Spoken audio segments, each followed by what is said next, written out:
juste quelques petites précisions logistiques. Donc, on a des pitchs de start-up. On a 23 start-up qui vont se pitcher devant vous. Elles ont chacune 4 minutes pour présenter leur entreprise, leurs besoins. Et donc 4 minutes, c'est à la fois c'est plutôt court. Je vais peut-être laisser les personnes qui viennent d'arriver s'installer.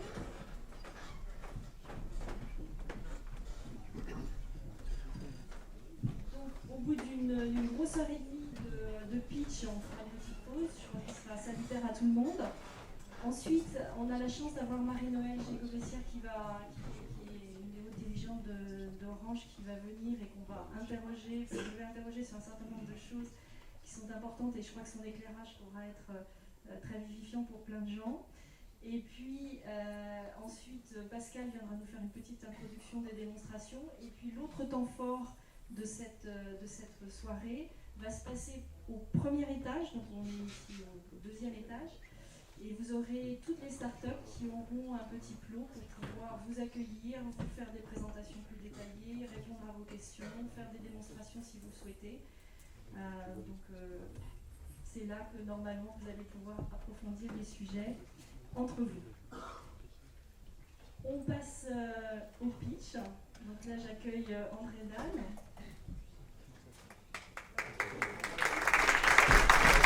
Merci les amis. Je crois qu'il faut, quand il y a une opportunité de pitch, faire deux choses pour l'ensemble du public. Un, encourager complètement celui qui passe sur scène, parce que c'est un vrai. Donc il faudra l'encourager avant qu'il parle et à la fin de son intervention, s'il vous plaît. C'est très très important de soutenir ceux qui ont décidé de jouer le jeu, d'accord ? C'est-à-dire de passer pour présenter leur entreprise, leur projet et nous faire vibrer avec. Et deuxième chose que je vous conseille de faire, parce qu'on a en effet un reste de soirée, c'est à chaque fois que vous identifiez une entreprise qui vous intéresse, faites comme mon ami Dominique, montre-nous ton papier comme ça. Prenez des notes comme ça, soit sur le papier comme Dominique, soit sur votre smartphone. Pour noter les entreprises qui vous intéressent et on pourra vous aider à les rencontrer directement, en effet, au premier étage tout à l'heure. D'accord ? Je compte sur votre soutien. L'une des choses importantes par rapport à l'ensemble de ceux qui passent, c'est de monter sur scène assez rapidement, d'accord ? Assez rapidement, et je vous propose de passer par là. Et le premier c'est la société C'est Bien. Le premier va donner l'exemple, il arrive tout de suite. Il se met là, c'est toi, on a de la chance que ce soit toi. D'accord ? Tu prends le micro avec Marie-Christine et tu as autour de 4 minutes pour nous convaincre de passer ensuite, te revoir dans cette Founding Night de folie.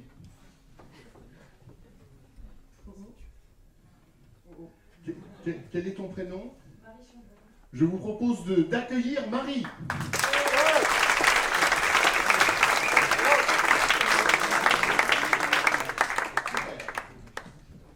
Alors je me lance du coup. Bonjour à tous, je suis Marie Chambron et alors aujourd'hui j'ai pas du tout envie de vous parler de moi, je vais vous parler de Pierre. Pierre c'est qui ? C'est l'un des cofondateurs de la société C'est Bien et il s'est tout simplement fait voler ses affaires dans le coffre de sa voiture. Donc évidemment il a été embêté parce que c'était des biens auxquels il tenait et en plus il avait plus de preuves d'achat donc il a eu un mal fou à devoir justifier auprès de son assurance des biens qu'il possédait. Donc à partir de là une vraie question se pose. Pourquoi c'est toujours lorsque je perds quelque chose que je me rends compte de sa valeur ? Finalement, il y a de nombreux cas où on va nous demander de ce qu'on possède et combien ça vaut. Donc évidemment, c'est le cas de l'assurance, comme le cas de Pierre, mais également si je veux déménager pour préparer ma succession, si je suis propriétaire d'un meublé. Et aujourd'hui, avec le lancement de l'économie collaborative et circulaire, dont on entend beaucoup parler, je dois moi-même me poser la question de ce que j'ai et combien ça vaut, pour pouvoir profiter de services du type je revends, je prête, je loue et je partage. Donc chez C'est Bien, on a une conviction, c'est que pour vraiment alimenter et développer cette nouvelle économie, il y a un prérequis. Ce prérequis, qu'est-ce que c'est ? C'est qu'on ait pu digitaliser et référencer les biens qu'on possède, de manière à pouvoir les connecter aux différents services qui sont proposés aujourd'hui aux particuliers. Donc on a décidé de vous aider à référencer vos biens et de lutter contre l'inventaire fastidieux, de manière à ce que plus jamais vous me disiez que c'est laborieux pour vous, et de pouvoir vraiment vous aider à profiter de ces usages qui sont faits pour vous. Donc on a créé la première plateforme d'asset management pour le particulier, ce qui veut dire qu'on permet aux particuliers, vous, moi, nous tous, de pouvoir référencer et sécuriser les biens matériels que vous possédez avec de manière transparente, c'est-à-dire on a mis des technos en place pour vous aider, un lecteur de code barre, lecture OCR sur facture, moteur de suggestion, et on est en discussion avec les retailers aujourd'hui pour référencer ces biens facilement. On propose aussi de pouvoir vous donner une évolution de la valeur de vos biens en temps réel. Donc il existe l'Argus Auto aujourd'hui, ces biens c'est un peu l'Argus de vos biens matériels. Encore à peu près 2 minutes. Et enfin, on vous permet, grâce au partenariat qu'on crée, de vraiment profiter des nouveaux usages en revendant vos biens, les prêtant, les louant, grâce à nos partenaires spécialisés dans leur domaine. Donc finalement, c'est bien, c'est une application qui est accessible sur le web, iOS, Android, qui permet à chacun d'avoir ses biens dans sa poche. Et nous avons fait une levée de fonds d'1,4 million au mois de juillet dernier auprès des assurances, qui couvrent aujourd'hui 50% du marché de l'habitation. On a signé un partenariat avec Orange, avec le club d'Orange plus particulièrement, qui nous permet d'interfacer nos deux plateformes. Et on a une ambition quand même, c'est de devenir la première plateforme d'économie collaborative et circulaire en France, mais en Europe. Du coup, on va commencer à s'intéresser à l'international, et pour accélérer ce développement français à l'international, on va rechercher des fonds dans les mois à venir. Voilà. Merci beaucoup.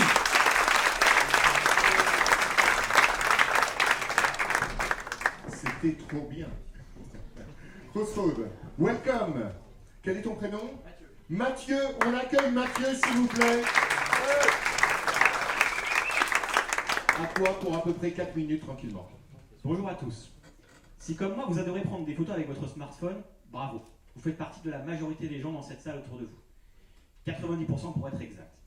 Et vous savez, ma principale angoisse, c'est quand un de mes proches, après une soirée ensemble, me tape sur l'épaule et me dit « Oh, elles sont top tes photos, tu me les envoies ?» Avez-vous déjà répondu le fameux « Oui, oui, bien sûr, je te les envoie demain ». Et pour autant, l'avez-vous fait? Bienvenue au club. C'est ce problème-là qu'avec mon équipe, nous avons résolu. Parce qu'après 3 aventures entrepreneuriales ensemble, après 5 années de collaboration ensemble et plus de 10 applications mobiles à notre actif, et après une première levée de fonds réalisée récemment auprès de Business Angel, nous avons lancé Crossroad avec une équipe de 6 ingénieurs, l'application qui simplifie enfin le partage de photos en groupe. Parce qu'au final, l'enjeu, il est où? C'est que des applications pour partager les photos, il en existe plein. Partager 1, 2, 3 photos par texto ou par mail, d'accord. Mais comment faites-vous pour partager 30 photos, très simplement depuis votre smartphone, avec tous vos proches? Alors là, souvent, on me dit, ouais, il y a Flickr, il y a Dropbox, il y a Picasa, il y a Google Photos et j'en passe. Très bien.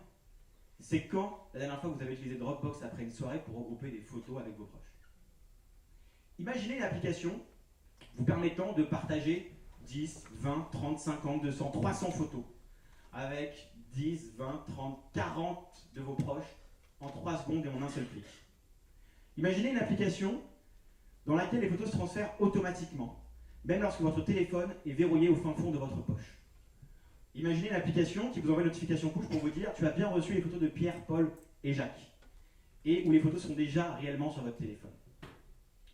C'est pas un hasard si TechCrunch et Madness nous citent comme le WhatsApp de la photo, tellement Crossroad surprend par son efficacité et sa simplicité. Alors au final, Crossroad, qu'est-ce que c'est? C'est une application mobile gratuite, très intuitive, élégante, disponible sur iOS et Android, qui vous permet de regrouper enfin automatiquement les photos prises lors des événements passés avec vos proches.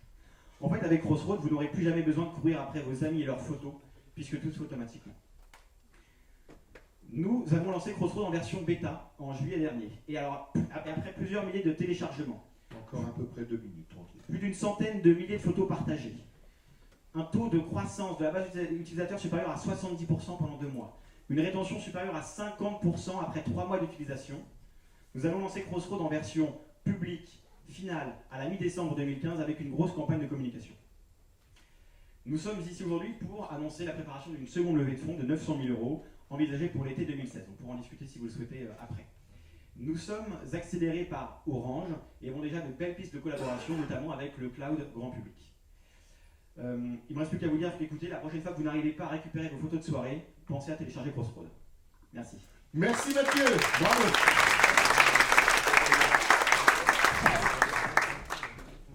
Expérience, c'est toi. Welcome. Quel est ton prénom? On accueille Patrick, s'il vous plaît.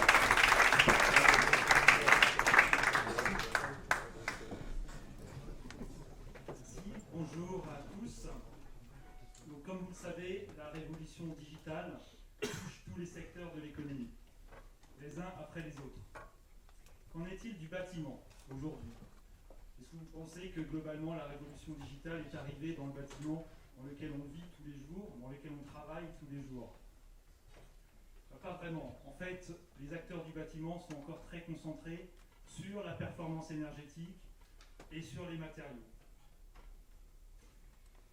Vous avez tous vécu des problématiques sur des ascenseurs qui ne fonctionnent pas pendant des jours. Sur une porte de garage bloquée juste au moment où on veut quitter son domicile pour arriver à l'heure au bureau.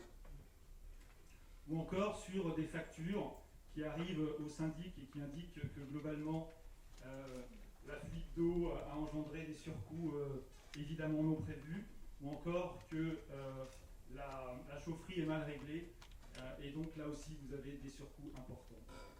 Je pourrais multiplier les exemples dans d'autres secteurs du domaine tertiaire ou du domaine semi-industriel comme les gares ou les aéroports, avec des conséquences très importantes. Les surcoûts parfois pour les exploitants et les gestionnaires de sites sont phénoménaux. C'est à ce problème-là qu'on s'est attaché chez H-Expérience, où globalement nous avons conçu des solutions pour l'exploitation et la maintenance connectée des bâtiments. Globalement, ça signifie qu'on s'occupe de tout, du capteur jusqu'à l'interface utilisateur, et que vous pouvez, grâce à nos solutions, suivre l'état opérationnel de votre bâtiment en temps réel, mais également suivre la performance des sociétés qui en font la maintenance. Demain, nous allons enrichir nos solutions grâce à des algorithmes performants, bien choisis, qui permettront de prédire les pannes. La maintenance prédictive est un sujet extrêmement important pour beaucoup de sociétés et beaucoup l'attendent avec beaucoup d'impatience. Nous envisageons également de travailler dans le domaine des applications pour les clients de nos clients, c'est-à-dire les résidents qui s'attendent demain à avoir de plus en plus de services disponibles pour eux grâce à un magasin d'applications où ils pourront télécharger les applications adéquates. Comme vous pouvez l'imaginer, nous intéressons, les solutions que nous développons intéressent tous les acteurs de l'immobilier. Bien sûr, les grandes sociétés de syndic, mais aussi les promoteurs, et puis, au-delà de ça, toutes les sociétés qui possèdent un parc immobilier important. Encore à peu près 2 minutes. Merci. Je pense aux résidences de vacances, mais je pense aussi à la SNCF, qui, avec ses 3700 gares, travaille aujourd'hui sur des projets très intéressants de gares intelligentes, auxquels nous participons très activement. Nous intéressons également d'autres acteurs du monde économique, comme les opérateurs de télécommunications. Nous avons intégré Orange Fab dans le but de développer une collaboration très importante et une offre conjointe. Nous intéressons également les compagnies d'assurance, puisque ceci peut soit augmenter la valeur de leurs propositions pour leurs clients, soit baisser leur exposition au risque. Pourvu d'une même envie entrepreneuriale, Claude, Didier, qui sont présents ici ce soir avec moi, et moi-même, nous avons décidé de créer H-Expérience en 2014. Finalement, c'est très récent. Animé d'une même envie, d'une même vision de compétences complémentaires et d'une collaboration réussie chez Nokia Networks pendant plusieurs années, nous sommes heureux de vous dire nous avons déjà des premiers clients grands comptes qui testent nos solutions. J'ai parlé de la SNCF, c'est le cas. J'ai parlé de Pierre et Vacances, c'est le cas aussi. Et nous sommes en discussion avec d'autres grands groupes pour tester ces solutions.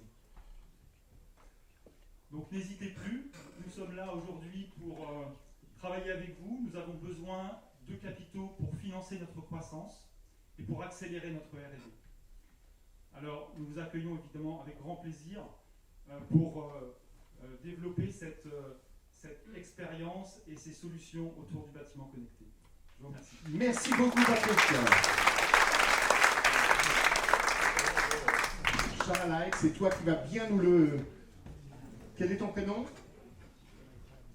On accueille Émeric, s'il vous plaît.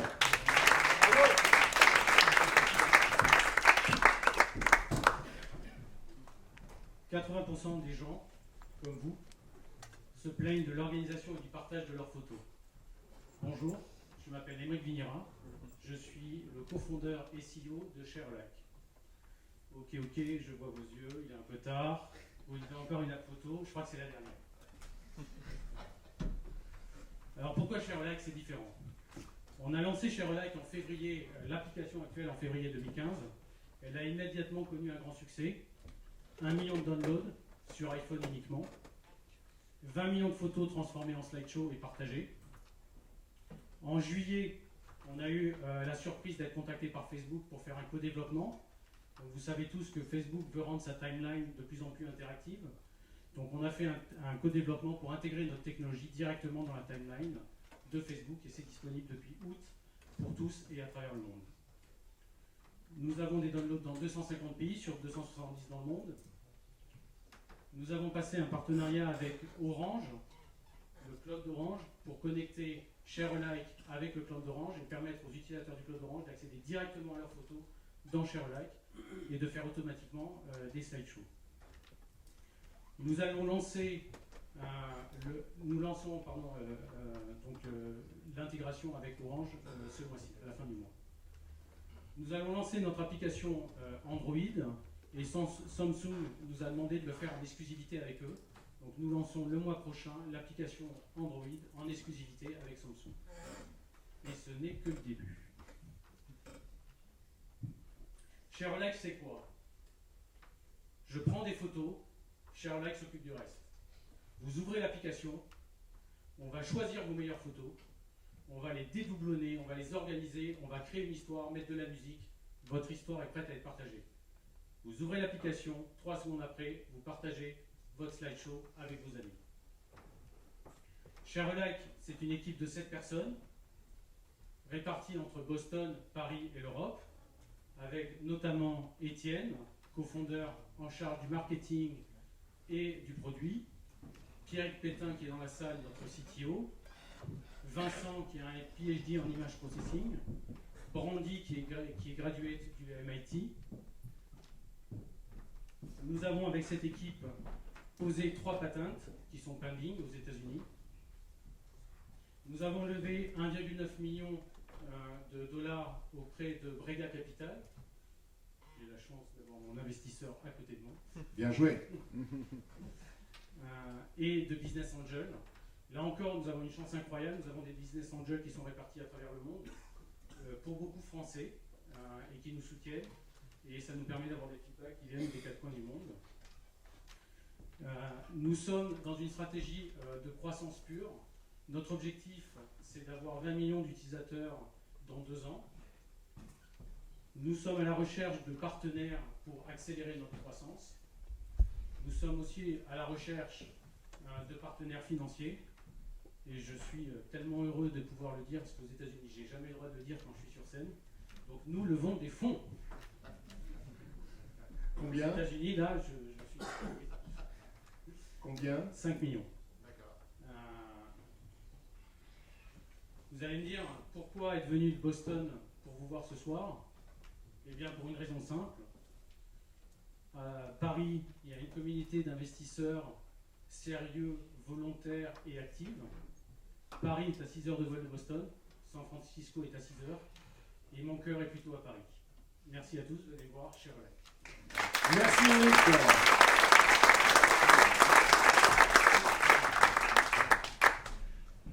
VA7. Quel est ton prénom? Sophie. Je m'appelle Sophie.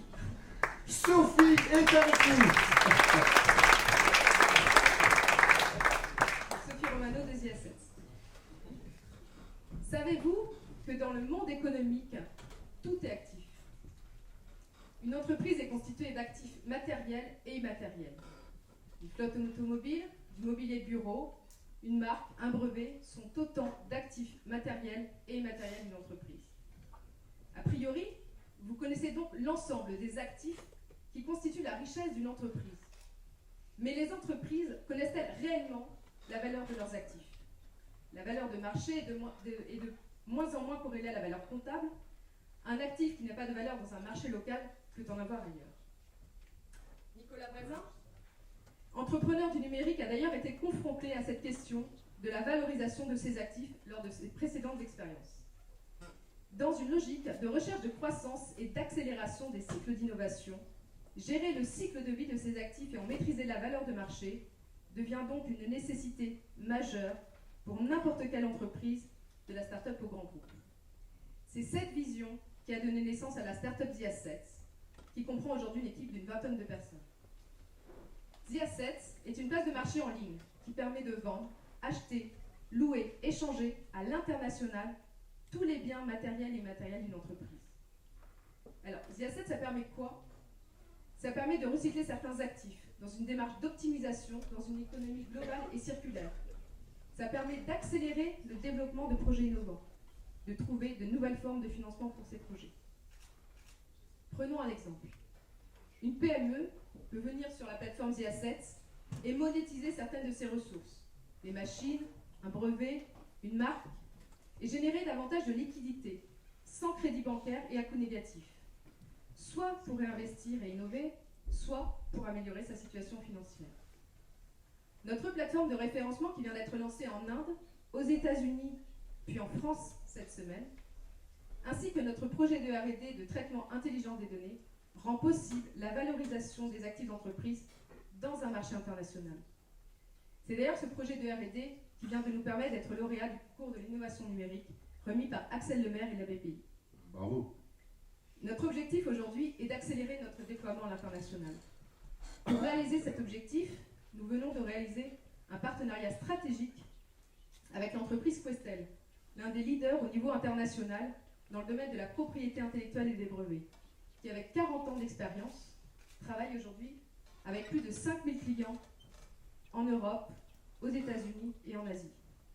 Nous avons également le soutien de grands groupes comme Orange, avec lesquels nous avons des objectifs ambitieux de développement commercial. Nous avons déjà levé 2,5 millions d'euros avec de grands noms de la finance et du numérique. Nous levons 2 millions d'euros sur le trimestre en cours. Notre principal objectif, et il est fort, nous voulons devenir la première plateforme mondiale des actifs des entreprises. Nicolas Voisin, CEO, Alain Clot, Chairman, et une bonne partie de nos équipes vous attendent sur notre stand tout au long de cette journée. Nous aurons le plaisir de vous rencontrer. Merci. Merci Sophie, à tout à l'heure. Next, Bubbles. J'avais déjà vu à Smart City Paris.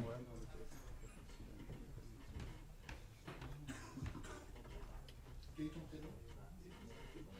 On accueille Christophe, s'il vous plaît. Bonsoir à tous. Donc moi je m'appelle Christophe Battier, je suis le cofondateur de The Bubbles Company. Alors qu'est-ce qu'on fait? Nous on est parti d'un constat extrêmement simple, c'est que par exemple dans une ville comme Paris, vous avez chaque jour 1 million de personnes qui cherchent sans succès à recharger leur téléphone. Et donc on s'est dit, c'est une superbe opportunité de faire du business. Alors comment faire ça?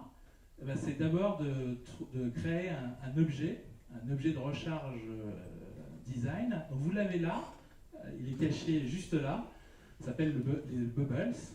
En gros, on en a mis aujourd'hui 600 dans Paris, dans des magasins, dans des bars, dans des restaurants, dans des cinémas, dans des agences bancaires. Le tout couplé à une application qui s'appelle My Bubbles, et je vous invite à la télécharger, comme ça vous ne manquerez plus jamais de batterie dans Paris, et qui vous permet de savoir où sont les Bubbles, de pouvoir les réserver, et donc de vous rendre dès que vous en avez besoin dans un lieu pour recharger votre téléphone. L'intérêt business, il est simple. Aujourd'hui, pour un retailer, on lui envoie du trafic, donc c'est ce qu'on appelle du drive to store, avec des gens qui restent en moyenne 27 minutes, parce que là en 4 mois on a fait plus de 350 000 rechargements. Donc on a des statistiques qui commencent à devenir assez solides, et on se voit que les gens restent presque une demi-heure. Et puis le dernier point, c'est que notre objet de design de recharge, il est aussi connecté en Bluetooth, beacon, Wi-Fi, et donc il permet de parler directement sur le téléphone de la personne. Donc non seulement vous allez aller dans un lieu, mais là, le retailer peut vous pousser des offres. Donc pendant que vous rechargez, 10% sur les vêtements dans le magasin, happy hour dans le bar, etc., etc. Donc pour le retailer, l'intérêt, c'est plus de trafic et plus de conversion, plus de gens qui viennent et qui achètent. Alors on a longtemps cru que ce serait notre principale ligne de business. En fait, on s'est rendu compte qu'on en avait une plus importante encore, ce sont les marques. Je vais vous donner un exemple concret. Peut-être que demain, vous verrez, quand vous irez chez votre coiffeur, une bubble d'une marque de cosmétiques assez connue. Parce que quand vous allez chez votre coiffeur, si vous voulez vous faire couper les cheveux plutôt bien, vous allez éviter de téléphoner en même temps. Donc du coup, votre téléphone, c'est l'occasion de le recharger. Encore à peu près 2 minutes, Christophe. D'accord. Par exemple, on a une trentaine de bubbles chez des coiffeurs aujourd'hui. Il faut savoir que 30 à 40% de la clientèle recharge pendant ce temps-là. Bon, et puis quand vous allez reprendre votre téléphone, coupon de réduction sur le shampoing qui se trouve derrière le coiffeur. Vous dites, ah bah oui, ça m'intéresse. Vous venez de faire de l'opt-in et vous venez d'envoyer de la data à la marque de cosmétiques en question. Or, le problème de cette marque de cosmétiques bien connue, c'est qu'elle connaît très bien les coiffeurs, pas les gens qui sont coiffés. Or là, c'est l'occasion pour elle de pouvoir dialoguer directement avec le consommateur final et faire de l'animation commerciale. Mais ça, c'est aussi Nike et les salles de sport, AXA et les concessionnaires automobiles, etc., etc. Enfin, on a une troisième ligne de revenus qui est l'événementiel. Quand vous allez dans n'importe quel événement sportif, professionnel, à partir de 16h, il y a un score, c'est comment je recharge mon téléphone. On l'a testé dans pas mal d'endroits et on a des appels entrants tous les jours aujourd'hui de marques qui nous disent « Est-ce que je peux avoir des bubbles pendant tel et tel séminaire ?» Donc ça, c'est les 3 axes de développement qu'on a. Et aujourd'hui, ça nous permet d'être très confiants sur la France, puisqu'on se développe très très vite et on commence déjà à se développer sur l'international, puisqu'on est en train d'ouvrir 2 autres pays. Alors ça, on l'a fait comment ? Par des levées de fonds successives. On a fait une première levée de fonds en début d'année auprès de Business Angel pour 700 000 €. Ce soir, on vient de clore une deuxième levée de fonds avec des Business Angels pour 1,3 million. On est très contents. Bravo. Merci. Merci à eux surtout. Et puis, on lève tous les 6 mois. Donc ce soir, je viens vous voir pour la prochaine levée. Donc c'est plutôt février-mars. Et elle va nous servir à quoi ? Elle va nous servir à 2 choses. La première chose, c'est d'accélérer le développement international. On sera au CES de Las Vegas début janvier pour annoncer une nouvelle bubble, la prochaine génération de bubble, dont un usage at home. Le tout avec un partenariat avec une très très grande marque dans le monde du sport, très connue. Et donc du coup, on a besoin de 2 choses. Un, d'argent pour aller le plus vite possible à l'international, et il y a plein de pays qui nous intéressent. Et la deuxième chose, c'est aussi d'accélérer le développement de la partie home, où là, il y a des enjeux qui sont colossaux et on a de très nombreux partenaires qui sont intéressés par toutes les datas et tous les services qu'on peut vous apporter chez vous. Voilà, merci beaucoup. Merci Christophe. Vocalaps, welcome. Super t-shirt. Quel est ton prénom ? Karim. Je vous propose d'accueillir Karim. Bonjour à toutes et à tous, donc, je suis Karim Moursi, cofondateur de Vocalaps. Alors imaginez que vous ayez dans votre maison un assistant vocal qui soit commandé à la voix et qui soit là pour vous servir. C'est quand même génial. Donc, par exemple, vous êtes assis sur votre canapé, comme dans votre salon, vous avez un petit creux, et vous allez dire à votre assistant vocal, s'il te plaît, commande-moi des sushis. Donc, un quart d'heure après, il y a un livreur qui arrive à la porte, qui sonne, donc vos sushis sont là. Autre exemple, vous êtes... Je vais poser parce qu'il est un peu lourd. Donc, autre exemple, vous êtes dans votre cuisine, vous voulez cuisiner un petit plat, donc vous avez des ingrédients dans votre frigo, donc par exemple des carottes et du bœuf. Vous allez pouvoir demander à votre assistant vocal, propose-moi une recette avec ces ingrédients, et là par exemple il va vous dire un petit bœuf bourguignon. Il va vous assister ensuite dans la recette, et vous allez cuisiner un bon petit plat pour vos amis qui vont être contents. Voilà. Donc en fait ces assistants vocaux pour la maison, ils vont bientôt déferler sur le marché. Donc celui-ci c'est l'assistant vocal d'Amazon qui s'appelle Amazon Echo. Le seul problème c'est qu'en fait pour l'avoir acheté cet assistant, en fait il manque d'application réellement. C'est un peu comme l'iPhone en 2007. C'est-à-dire on a un super device, Par contre, les applis, il n'y avait pas ce qu'il fallait. Alors, pourquoi est-ce qu'il n'y a pas beaucoup d'applications sur ces assistants vocaux de la maison? Bon, en fait, les développeurs n'ont pas les bons outils au jour d'aujourd'hui pour développer des applications rapidement et de manière simple. Donc c'est difficile. Ça demande des connaissances en linguistique, ça demande des compétences en intelligence artificielle, pardon. Donc c'est compliqué. Donc nous chez Vocalabs, on a voulu simplifier la vie des développeurs. On a créé une super solution qui est vraiment disruptive, qui permet aux développeurs en quelques minutes de faire parler un assistant vocal et de créer tous les futurs services de la maison. Donc c'est une solution qu'on est fier de proposer aujourd'hui qui s'appelle Dialogue Designer, qui est simple et puissante.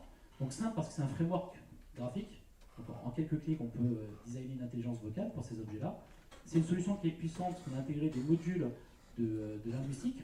Donc en fait, grâce à ce module, l'assistant vocal est capable de comprendre ce qu'on lui dit très facilement. Donc on a une superbe équipe, donc il y a Hicham, mon associé, et CTO qui est là ce soir, donc je le salue. On a des super clients, donc on collabore avec le groupe SEB notamment dans la cuisine connectée. On est en train de lever des fonds, donc on est en train de faire un tour de table pour financer notre croissance commerciale, parce que le produit est prêt et maintenant il ne demande plus qu'à être... Combien 500 K euros, donc pour financer notre croissance et toujours être au top technologiquement parlant. Donc très honnêtement, le vocal pour la maison, c'est la prochaine révolution. Venez nous voir après le pitch et puis je serai ravi d'en discuter avec vous. Voilà. Merci Karim.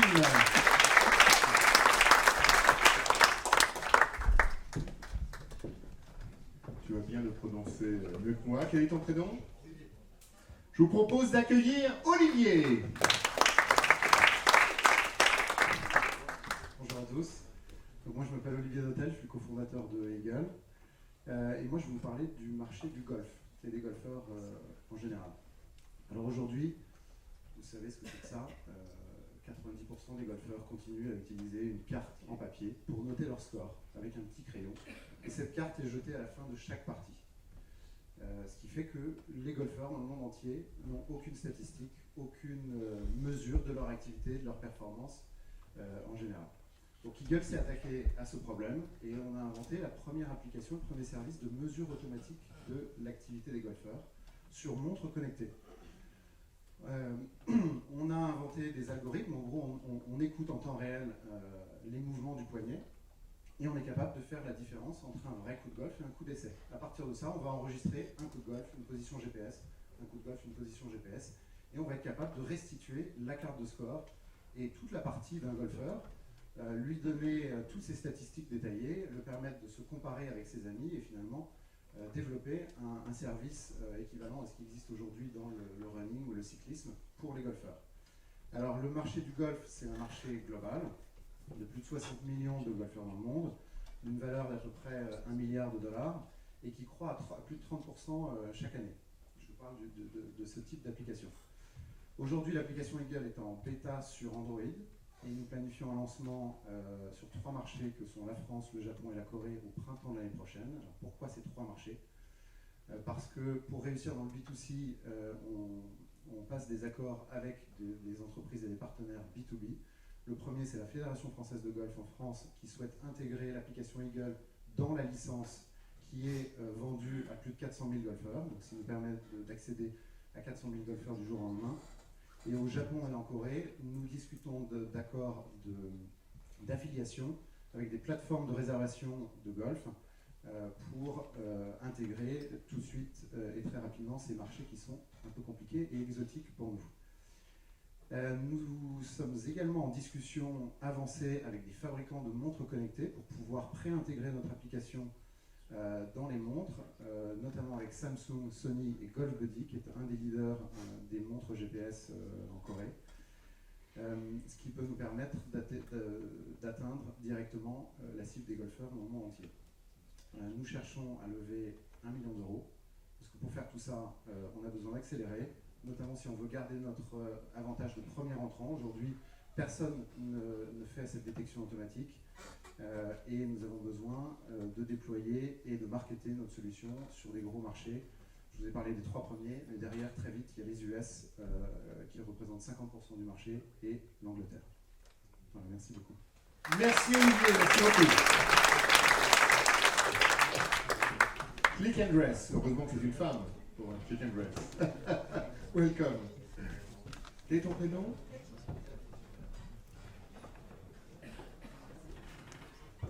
Je vous propose d'accueillir Cathy. Bonsoir à tous.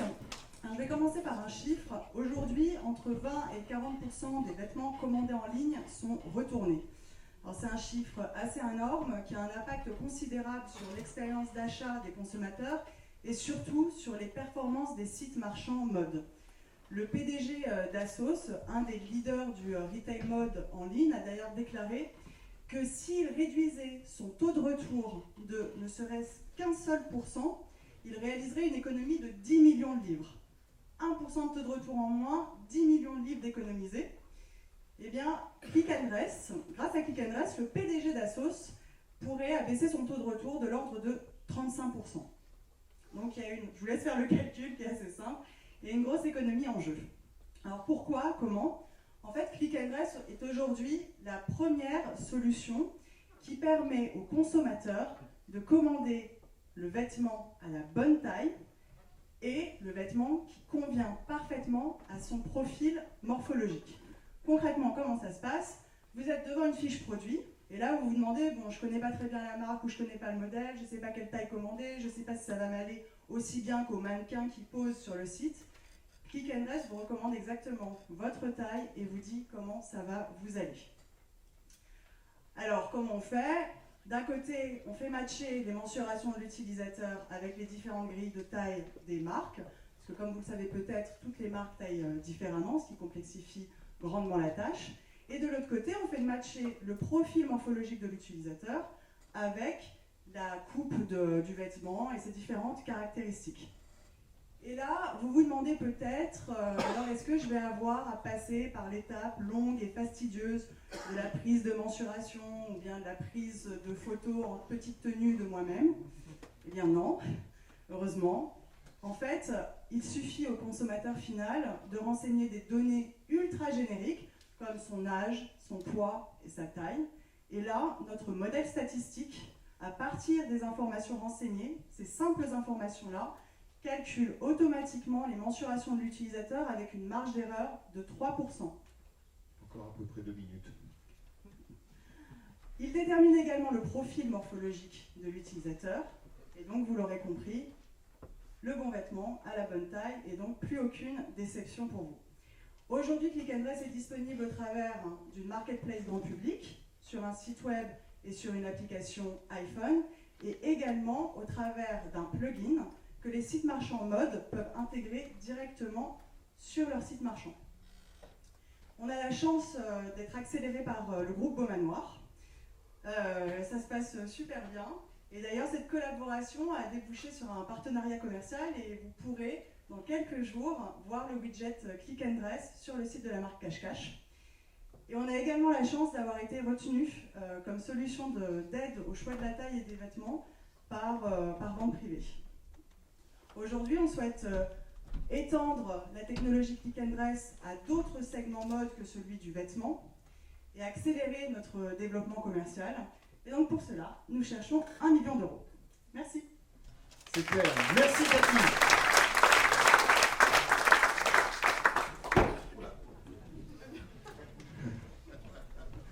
Mon grand ami Hervé, Bonjour. on accueille Hervé, s'il vous plaît. Bonjour. Bonjour à toutes et à tous. Ce qui est extraordinaire avec toutes ces séries de pitch, c'est que moi je me reconnais et que j'ai envie d'aller jouer au golf avec une montre connectée qui va me dire le nombre de coups que je vais faire. J'ai envie de demander du sushi et de faire en sorte que ça arrive dans les 5 minutes. Et pour ceux qui font du marketing en business to business, j'espère qu'ils vont se reconnaître dans la solution Get+. En effet, je suis l'ancien directeur marketing de SAP et d'Oracle sur la partie CRM. Et pour ceux qui font du marketing en business to business, ils savent que c'est un métier qui est passionnant, je suis un passionné, mais qui est difficile. Pourquoi? Parce que les cycles de vente sont longs. Parce qu'en plus de ça, on doit adresser des décisionnaires qui sont multiples. Et le seul but de Get+, c'est pour ça que j'ai créé Get+, il y a 3 ans, c'est de rendre les directions de marketing heureuses. Et comment est-ce qu'on peut faire ça? Tout simplement parce que nous avons trouvé quelque chose qui est une data unique, que nous sommes les seuls à pouvoir aujourd'hui donner sur le marché, qu'on est capable de vous dire quels sont les prospects et les décideurs qui ont l'intention d'achat sur votre produit dans les 3 prochains mois. En clair, nous sommes capables de gérer des leads juste en analysant le trafic digital de vos sites internet. Et ceci correspond exactement aux besoins de nos 300 clients actuellement. Nous avons aujourd'hui 300 PME, mais nous avons aussi une vingtaine de grands comptes qui sont clients chez nous. Des gens comme Orange Business Service, entre autres avec Orange Cloud for Business, des gens comme SFR Business Team, comme Bouygues Telecom, comme Toshiba, comme Kiloutou, comme Mercedes. Et en fait, tous ces clients-là se ressemblent grâce à un point précis, qui est qu'ils ont tous besoin en fait, de rendre leur direction générale heureuse et de trouver de nouveaux leads. Je vais prendre le cas de Business France, que vous connaissez tous. Business France, c'est la nouvelle entité qui s'appelait avant UbiFrance. UbiFrance a gagné avec notre projet de social selling, en fait, le grand prix de l'excellence du marketing B2B. Et la problématique de Mohamed Kodja, qui ne pourra pas être là ce soir, était que, en fait, UbiFrance a mis en place enfin un CRM chez eux, avec la promesse que le CRM allait générer plus de chiffre d'affaires. Malheureusement, le CRM a été là tout simplement pour fliquer les commerciaux et faire en sorte de faire un suivi du reporting financier. Sur ce, la direction générale de Business France a demandé à Mohamed Kodja, eh bien, maintenant, tu dois me trouver de nouveaux leads qualifiés. Et le problème de trouver des leads qualifiés, c'est qu'aujourd'hui, avec le digital, 60% du trafic et 60% des prospects qui vont sur Internet, en fait, ne remplissent pas de formulaire de contact et ne prennent pas contact avec les commerciaux. Et le troisième problème de Mohamed Kodja, c'est qu'on lui parle de plein de nouvelles techniques. Peut-être que ceux qui sont en marketing B2B vont les connaître. On leur parle de marketing automation, social selling, big data, et Mohamed est complètement perdu. En mettant en place GetQuanti, en Get+, Mohamed Kodja a tout simplement réussi à générer 300 nouveaux leads en 3 mois, et il a réussi à faire 20 ventes pour plusieurs millions d'euros. Comment est-ce qu'il a réussi à faire ça avec nous? Tout simplement parce qu'on a eu la capacité d'analyser l'ensemble de son trafic Internet et de lui révéler l'ensemble de tous les prospects qui étaient venus, surtout les anonymes, c'est-à-dire surtout ceux qui n'avaient pas laissé de formulaire de contact et qui avaient donc la capacité, en fait, pour qu'ils puissent le recontacter. Voilà, aujourd'hui, Get+, on est présent en France. Encore environ une minute, tranquillement. Merci beaucoup. Aujourd'hui, Get+, on est présent en France, on fait 700 000 euros de chiffre d'affaires, on a 300 clients, et nous souhaitons lever 2 millions d'euros en Q1 2016, et voilà, nous sommes à votre disposition pour pouvoir en reparler. Merci beaucoup. Merci beaucoup, Hervé.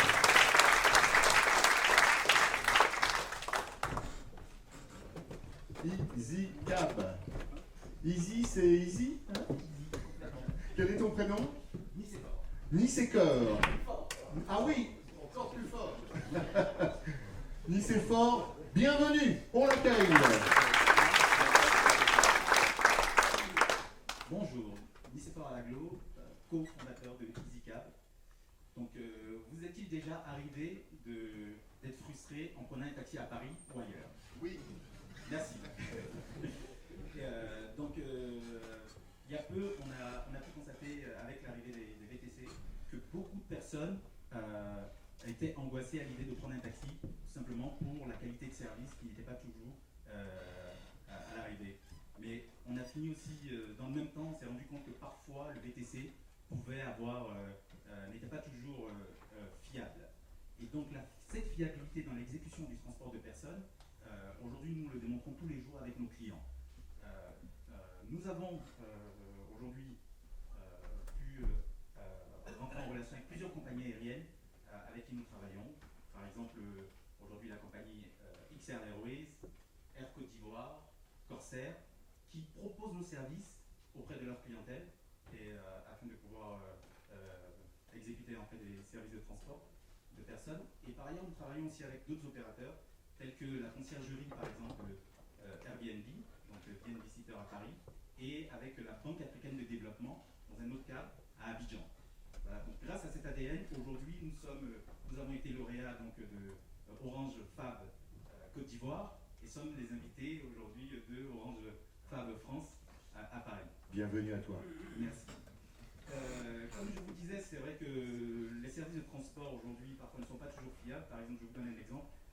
Prenons le voyageur d'affaires qui arrive à l'aéroport à la descente de l'avion, devra faire la queue pour prendre un taxi, par exemple, et en plus risquer de ne pas voir le service en fait à la hauteur de ses exigences.